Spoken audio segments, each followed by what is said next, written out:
Hello, Dr. David Alter here from IBS Relief Now, talking to you today about stress. Stress is a topic many, maybe most of my clients come in with, but we know that having IBS is incredibly stressful. You don't feel you have control over your body and you feel that you're losing control over your life. Why wouldn't that be stressful? When clients come to see me complaining about how stressed they are, there are a number of issues that I have to address right away. Just because you're stressed out doesn't mean that IBS is reducible to stress. IBS is not in your head.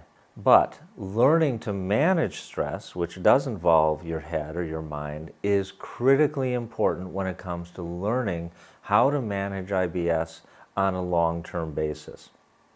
Well, that really begs the question of what stress is. One of the definitions is that it's the rate of wear and tear on the body as we encounter day-to-day life. Interesting idea, except that it doesn't go far enough. Every individual has a different rate of wear and tear.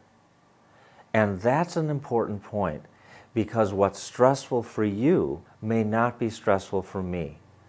Or if it's stressful for both of us, the particular way in which it's stressful for you may be different than the way it's stressful for me.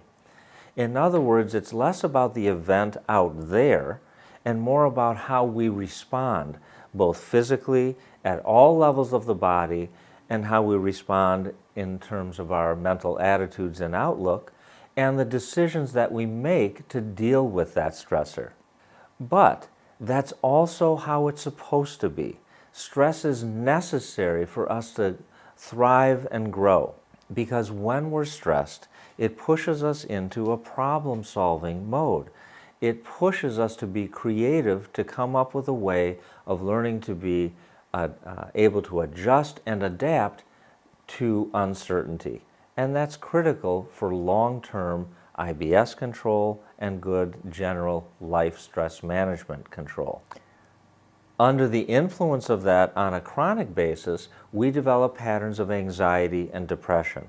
Anxiety in the form of what-if thinking, and also a sense of depression with the attitude that whatever I do isn't going to matter anyway. You can feel helpless, maybe even hopeless, that this experience you're having is ever going to be able to change.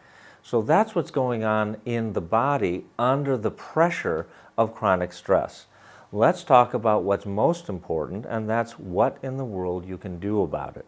Surprisingly, the first thing I'd suggest is you have to learn how to develop the ability to focus and sustain focused attention. That's important because without that, you can continually be drawn into the past, ruminating, and going over and over in your mind, obsessing about things that are already done, or feeling paralyzed by what hasn't happened yet, but something that's constantly leaving you afraid of what hasn't even arrived yet.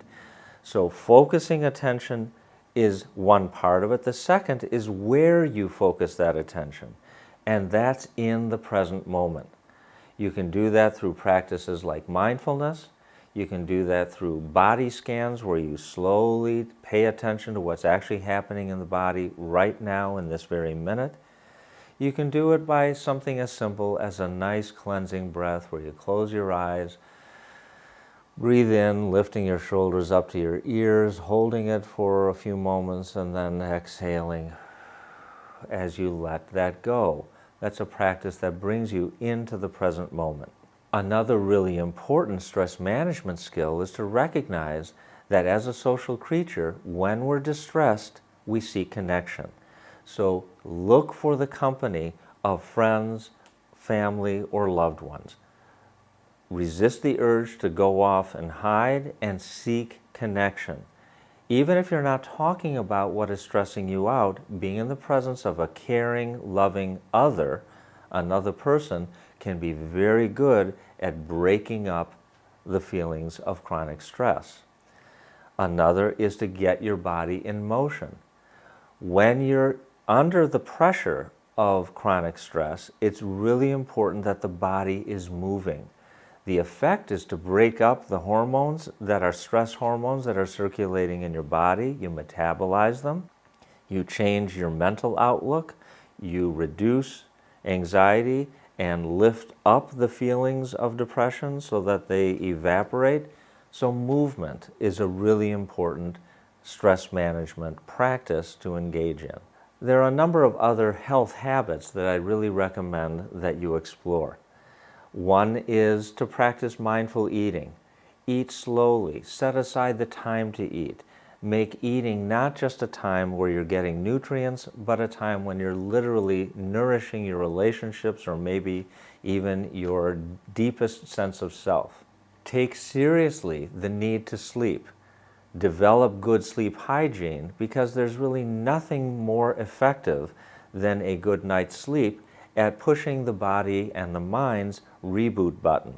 It's important to recognize that your mind works a little bit like a teeter-totter. When you're focused on worry and dread, you're not curious. You're not able to engage those mental qualities that have you seeking new experiences and new opportunities. It actually diminishes a sense of joy. So good stress management involves cultivating a sense of what is new and different and being curious about it, things that challenge your mind, things that you have not encountered before and frankly aren't quite sure what to do with.